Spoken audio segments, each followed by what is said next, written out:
Hello everyone, welcome to PJ mathematics. हमने बात की थी बेसिस और dimension.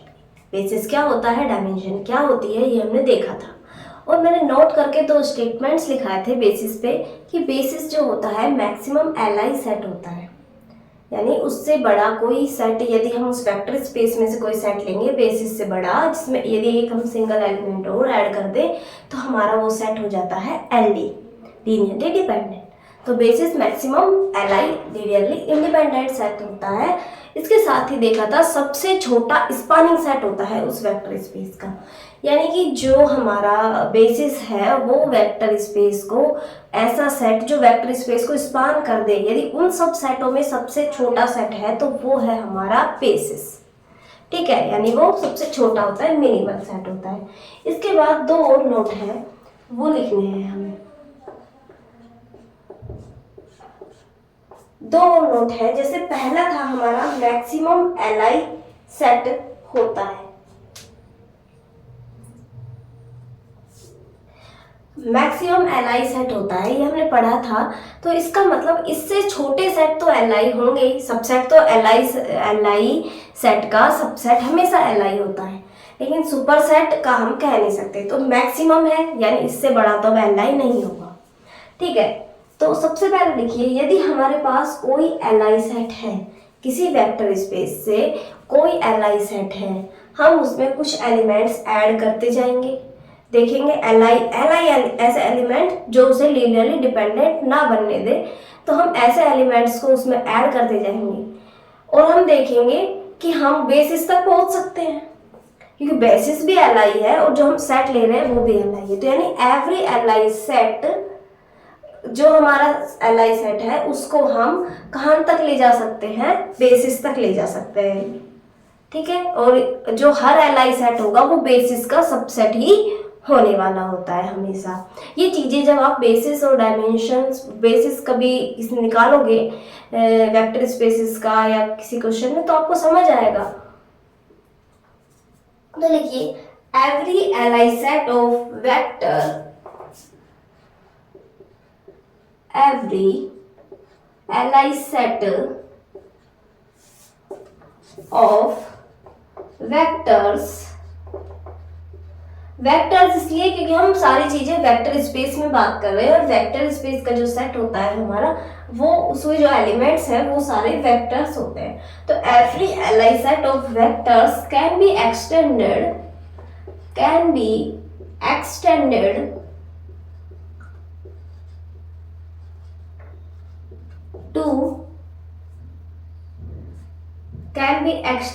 to the basis set, है ना।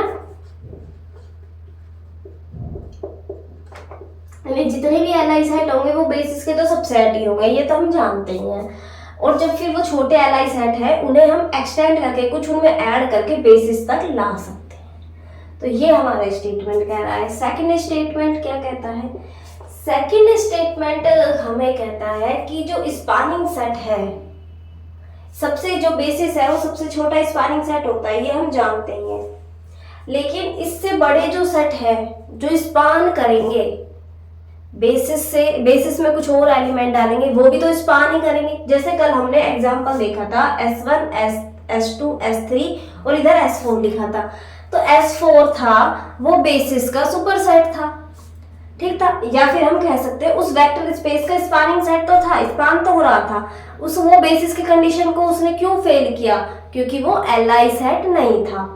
तो इसका मतलब बेसिस, और हमने देखा था बेसिस उसमें कंटेन था, तो इसका मतलब जो भी स्पानिंग सेट होगा किसी वेक्टर स्पेस का स्पानिंग सेट, क्योंकि सबसे छोटा बेसिस है तो बेसिस तो उसमें आएगा ही, यानी every spanning set contains basis, यानी बेसिस को वो अपने अंदर रखने वाला है।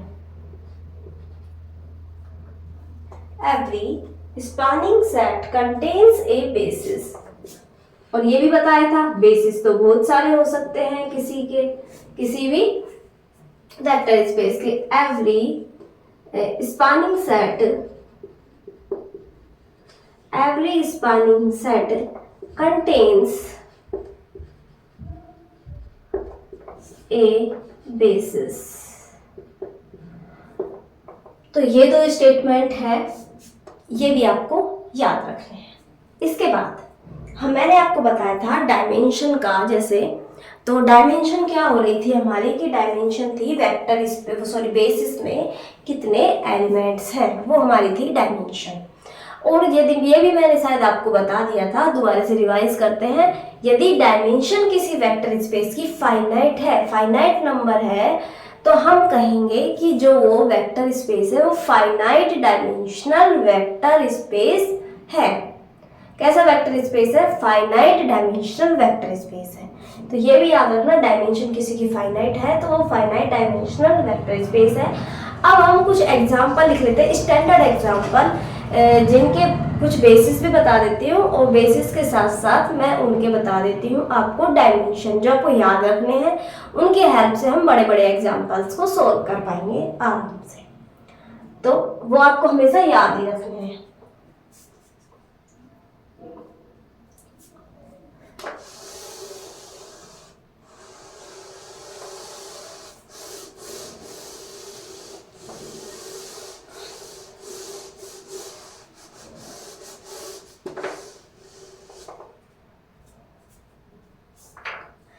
यहाँ पे लिखिए वेक्टर स्पेस,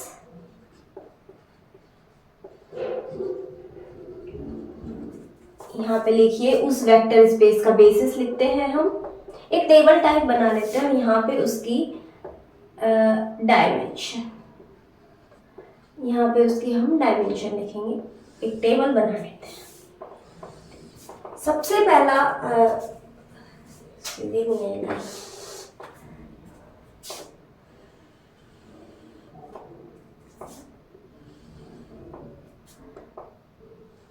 सबसे पहला जो हमारा वेक्टर स्पेस है वो है रियल नंबर्स का सेट और ओवर रियल नंबर्स, यानी कि जो वेक्टर स्पेस भी रियल नंबर्स का सेट है और जो उसके वो फील्ड है वो भी रियल नंबर्स का सेट है। तो इसका बेसिस, इसकी डायमेंशन होगी 1। आपको हमेशा याद रखनी, इसकी डायमेंशन 1 होगी। यही नहीं, जो जैसे C ओवर C भी बनाएंगे तो भी 1 ही होगी। यानी किसी सेट का यदि वो वेक्टर स्पेस के कंडीशंस को फॉलो कर रहा है, उसी सेट के ऊपर फील्ड भी वही है। यदि वो फील्ड है और फील्ड को हम यदि बाहर रखते हैं उसी सेट को, तो ये इसकी डायमेंशन हमेशा 1 होती है। और किसी भी एक सिंगल एलिमेंट को हम उसके बेसिस में रख के उसका बेसिस बता सकते हैं। चाहे मैं इसके बेसिस में बोलूँ कि 1 है, या इसके बेसिस में मैं बोल दूँ √2 है, या इसके बेसिस में मैं बोल दूं E है, या बोल दूं पाई है। यानी कोई भी सिंगल नंबर जो इस सेट का है वो इसका बेसिस कहलाएगा। इस तरह के कभी भी हमें वेक्टर स्पेस दिया जाएगा, डायमेंशन हमेशा 1 होगी, आपको हमेशा याद रखना है। सेकंड जो हमारा वेक्टर स्पेस है वो यही कि जिसे रियल कोई भी फील्ड है, फील्ड का अपने फील्ड के ऊपर वेक्टर स्पेस, शायद ये वेक्टर स्पेस की जो थ्योरम थी, वेक्टर स्पेस की थ्योरम, वेक्टर स्पेस के बाद शायद मैंने एक थ्योरम पढ़ाई थी, उसमें बोला भी था कि कोई भी फील्ड है उसको वेक्टर स्पेस तक एक्सटेंड करा जा सकता है, एज ए वेक्टर स्पेस लिया जा सकता है। तो वही बात है, उस फील्ड के ऊपर वही, और उस फील्ड में 1 का मतलब है कि यूनिटी ले लो उस फील्ड की यूनिटी है, उसको हमने रख दिया, ये इसका बेसिस हो गया और इसकी डायमेंशन 1 होगी। इसी तरह मैंने बताया जैसे कॉम्प्लेक्स नंबर्स का सेट, ये भी इस तरह से बनाएगा, इसमें 1 ले लो, कोई भी एलिमेंट हमने ले दिया, और भी कोई एलिमेंट ले लो आप, 2 ले लो, वो भी इसका वो होगा। कोई भी नंबर जो इस सेट का है वो इसका वेक्टर स्पेस इस टाइप से ये बन जाएगा और इसकी डायमेंशन भी 1 होगी।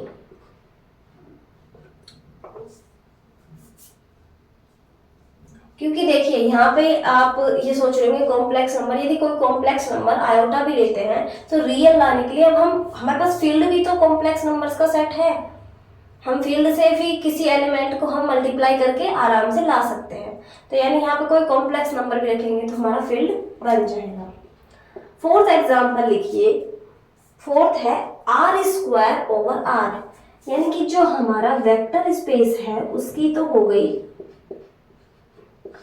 ये सेकंड टपल के हैं, और जो हमारा फील्ड है वो रियल नंबर्स का सेट है।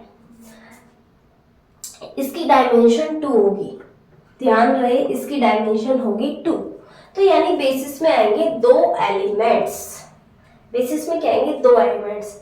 याद रखें आर स्क्वायर है ओवर आर, इसकी डायमेंशन 2 होगी। और इसका जब हम बेसिस लिखेंगे तो इसके बेसिस में सेकंड 2 टपल के एलिमेंट्स आएंगे। ये इसका एक बेसिस है। बेसिस तो हम बहुत सारे बना सकते हैं, इसके और भी बेसिस बना सकते हैं, वो हम आगे जैसे करेंगे ना और क्वेश्चन तो ऐसे देखेंगे। ये सिंपलेस्ट बेसिस है, वो मैं आपको बता रही हूँ, है ना। ये सबसे सिंपल है, इजीएस्ट है। और 5th एग्जाम्पल लिखे।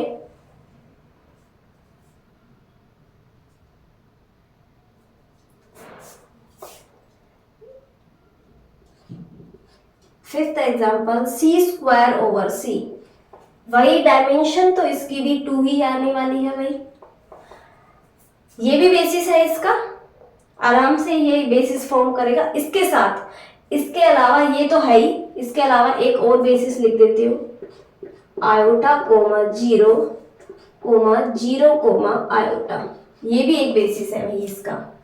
आपको ध्यान कैसे रखना है, इनकी डायमेंशन को याद रखने के लिए हम क्या करेंगे, जैसे ये 2 है ना, 2 इंटू इसकी डायमेंशन क्या करेंगे, 2 तो है तो 2 बाहर ले आए, इंटू आर ओवर आर, तो हो गई 2 इंटू आर ओवर आर की डायमेंशन 1 और हमारी डायमेंशन आ गई इसकी 2। इस तरह से आप याद रखेंगे, इसी तरह से इसकी याद रखेंगे, है ना।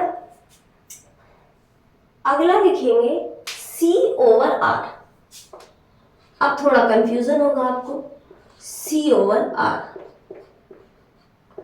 फील्ड तो रियल नंबर्स का सेट है और ले बनाने हमें कॉम्प्लेक्स नंबर।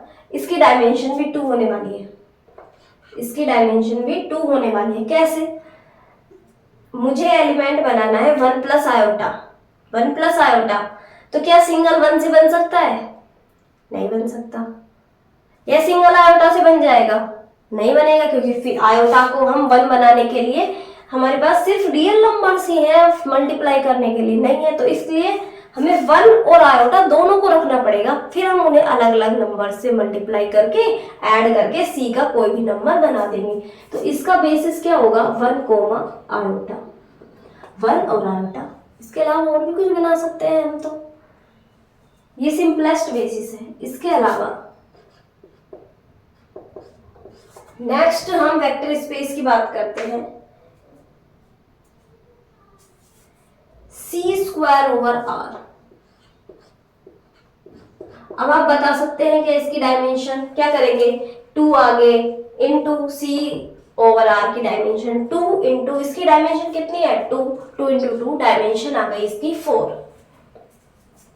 क्या ध्यान रखेंगे आप, इसकी डायमेंशन आ गई हमारी 4, इसकी डायमेंशन आई 4। अब बात करेंगे हम इसके बेसिस पे। जब ये c² है तो सेकंड टपल 2 टपल में आएंगे।